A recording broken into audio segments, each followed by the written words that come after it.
안녕하십니까. 2월 4일 화요일 말씀 묵상 함께 시작하겠습니다. 오늘도 주님께서 우리를 붙들어 주셔서 평안과 기쁨 가운데 하루를 보낼 수 있기를 간절히 기도합니다. 오늘 본문은 마가복음 1장 14절에서부터 20절까지 말씀이고요. 통독할 말씀은 레위기 14장과 15장입니다. 오늘 본문 통해서 우리가 제자로서의 부름을 받았다는 것이 무엇을 의미하는지, 예수님을 믿는다는 것이 무엇을 의미하는지 한번 생각해 보고요. 내가 그러한 삶을 살아야겠다는 결단을 새롭게 하는 그러한 시간이 되었으면 좋겠습니다. 그럼 먼저 말씀 보시겠습니다. 요한이 잡힌 후 예수께서 갈릴리에 오셔서 하나님의 복음을 전파하여 때가 찼고 하나님의 나라가 가까이 왔으니 회개하고 복음을 믿으라.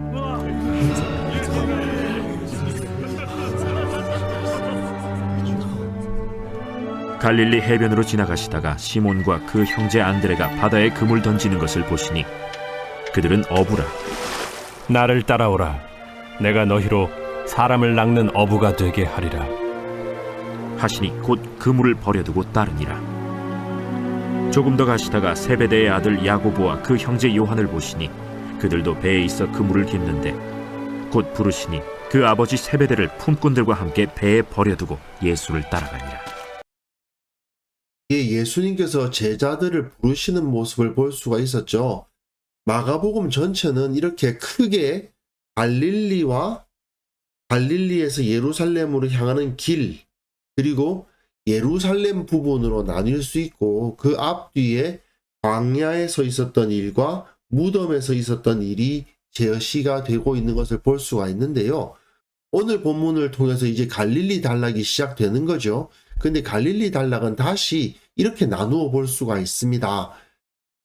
14절과 15절 부분이 도입부예요. 그러니까 전체 주제를 보여주는 거죠. 회개하고 복음을 믿어라. 그러면 하나님 나라에 들어간다라는 메시지가 주어집니다. 이것이 어떤 중요성을 가지는지는 조금 이따 본문 보시면서 살펴보도록 하고요. 그리고 마무리 부분이 있어요. 벳세다 맹인 이야기가 나오는데 이들이 제대로 깨닫지를 못하더라 하는 것을 상징적으로 보여주는 부분입니다.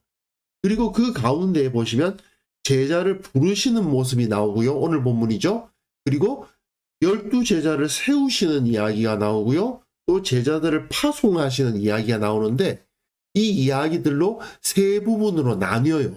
그리고 그 각 부분의 끝은 다 거절당하시는 모습으로 나타납니다. 제자들을 부르셨는데 그 이야기 끝부분에는 바리새인들이 예수님을 거절하는 모습이 나타나고, 12제자를 세우셨는데 그 끝부분에는 고향 사람들이 예수님을 거절하는 모습이 나타나고요. 또 제자들을 파송하시는데 마찬가지로 바리새인들이 표적을 보여달라고 도전하는 그런 모습을 볼 수가 있거든요. 이렇게 갈릴리 단락은 크게 세 부분으로 나뉘고 역시 도입부와 마무리 부분이 있다. 이것을 이해하시면서 오늘 본문 한번 읽어보시겠습니다. 이게 그러니까 좀 전에 말씀드렸습니다만 갈릴리 단락의 도입부입니다. 요한이 잡힌 후 예수께서 갈릴리에 오셔서 하나님의 복음을 전파하셨다. 하나님의 복음입니다.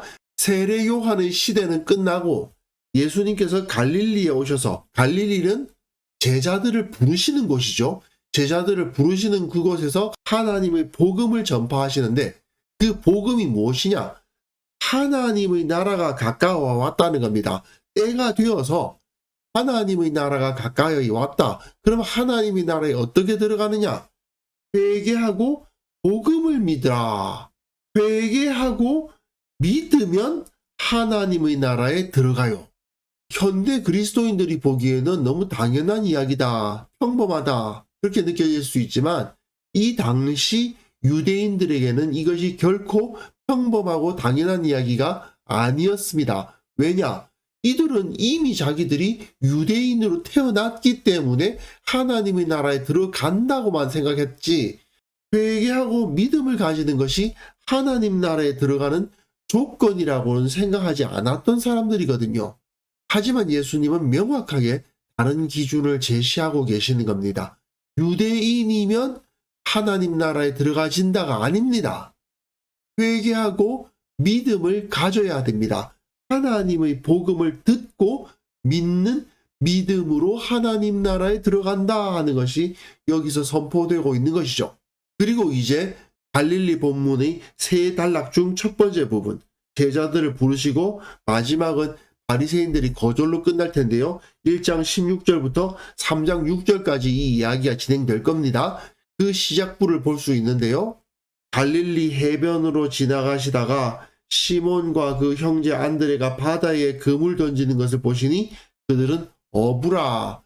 예수께서 이르시되 나를 따라오라. 내가 너희로 사람을 낚는 어부가 되게 하리라 하시니 곧 그물을 버려두고 따르니라고 되어 있습니다.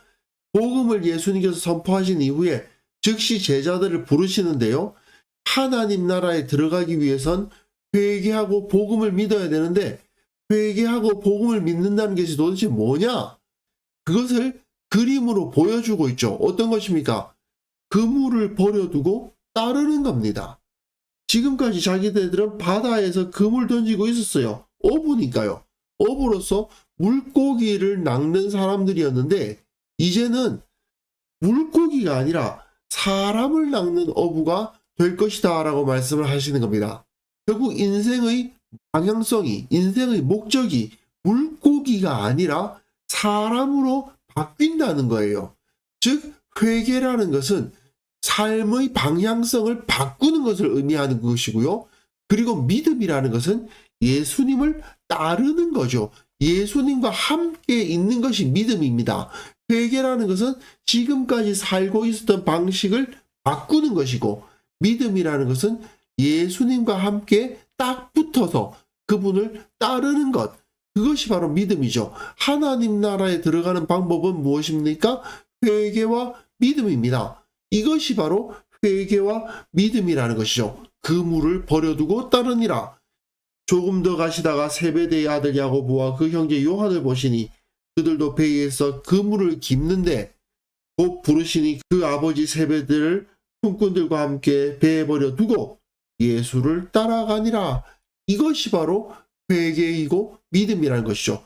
그물을 버려두고 따르는 모습, 아버지를 배에 버려두고 품꾼들과 함께 버려두고 예수님을 따라가는 모습, 그것이 바로 믿음이요 회개다 하는 것을 보여주고 있는 것입니다. 급진적인 삶의 변화를 일으키는 것이 회개고 믿음이지 너희들이 살아가고 있었던 그 삶에서 아무런 변화도 일어나고 있지 않으면서도 믿습니다 믿습니다 하고 있어서는 그것을 믿음이라고 인정할 수가 없다라는 것이 굉장히 중요합니다. 그리고 이들이 모두 어부로서 배에 있었다는 사실이 이후에 상당히 중요한 배경으로 작용을 합니다. 왜냐하면 이 제자들이 예수님을 믿지 못하는 실패의 모습들이 이 갈릴리 이야기 가운데 나타나요. 이 첫 번째 단락은 아니고 두 번째 단락과 세 번째 단락에서 세 번 제자들이 실패하는 모습을 보이는데요. 모두 다 배 안에서 실패합니다. 이 사람들은 배에만 타면 실패를 해요. 이건 무엇이냐 하면 현실적인 삶의 장소죠.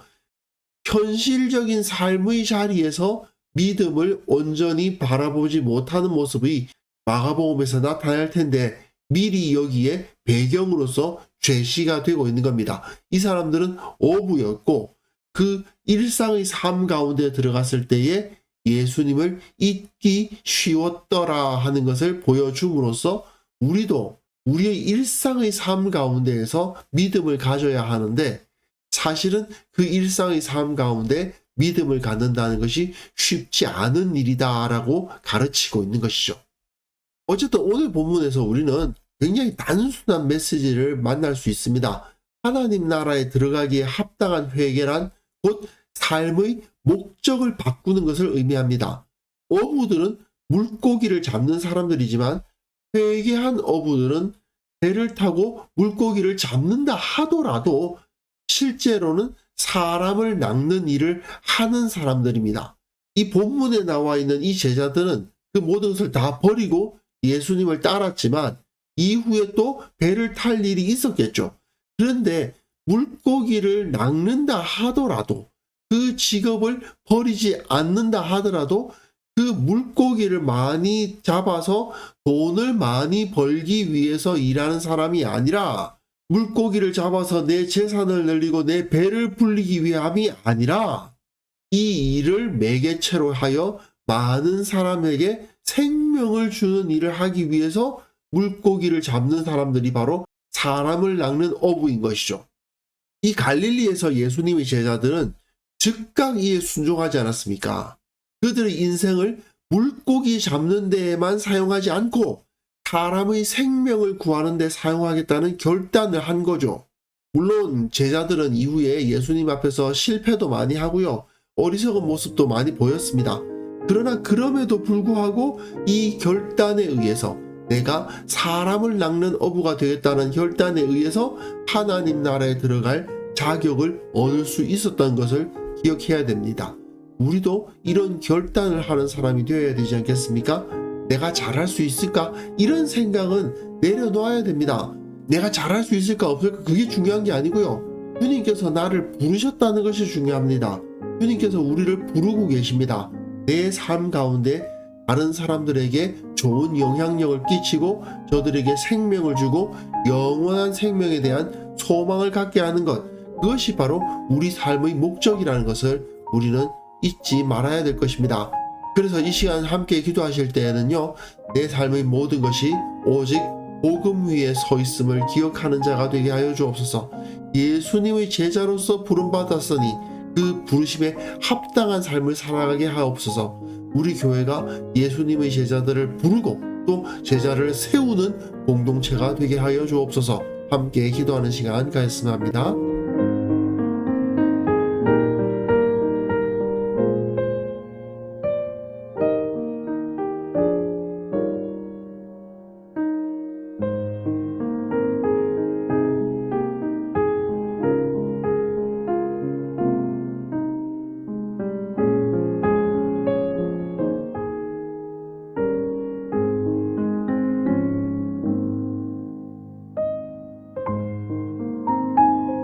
하나님 아버지, 내 삶의 모든 것이 오직 복음 위에 서 있음을 잊지 않고 예수님의 제자답게 살아가기를 결단하였사오니 주님, 그 결단이 무너지지 않도록 도와주옵소서. 내 삶의 모든 순간마다 예수님을 따르고 있는지를 점검하게 하시고 예수님을 따르는 자답게 살아감으로 말미암아 주님께 영광을 돌리게 하여 주옵소서. 우리 교회가 예수님의 제자를 부르는 공동체가 되고 제자를 세우는 공동체가 될 수 있도록 은혜를 베풀어 주시기를 원하옵고 바랍니다. 우리 모든 것으로 주님께 헌신하고 또한 서로에게 헌신하고 서로를 사랑함으로 말미암아 온전한 교회가 세워질 수 있도록 도와주옵소서. 한국 교회를 위해서 기도합니다. 한국 교회에 세상에 영향력을 끼치는 진정한 제자들의 공동체가 많이 나타날 수 있도록 도와주시고 예수님의 능력을 힘입어 예수님의 가르침을 따라 살아가는 자들에 의해서 세상이 변화되는 역사가 일어날 수 있도록 은혜를 허락하여 주옵소서. 아버지, 오늘 하루 살아갈 때에 내가 제자로서 부름받았음을 기억하면서 내 삶의 목적은 바뀌었다는 사실을 잊지 않으며 오늘 하루를 보낼 수 있기를 원합니다. 하나님의 나라를 위해서 살고 주님의 영광을 위해서 살아간다는 것을 잊지 않고 내가 그 맡은 모든 일을 통해서 사람들을 구원하고 사람들에게 영적인 영향력을 끼치는 자로서 오늘 하루를 살아낼 수 있도록 주께서 은혜 위에 은혜를 허락하여 주옵소서. 감사드렸고 예수님의 이름으로 기도합니다. 아멘.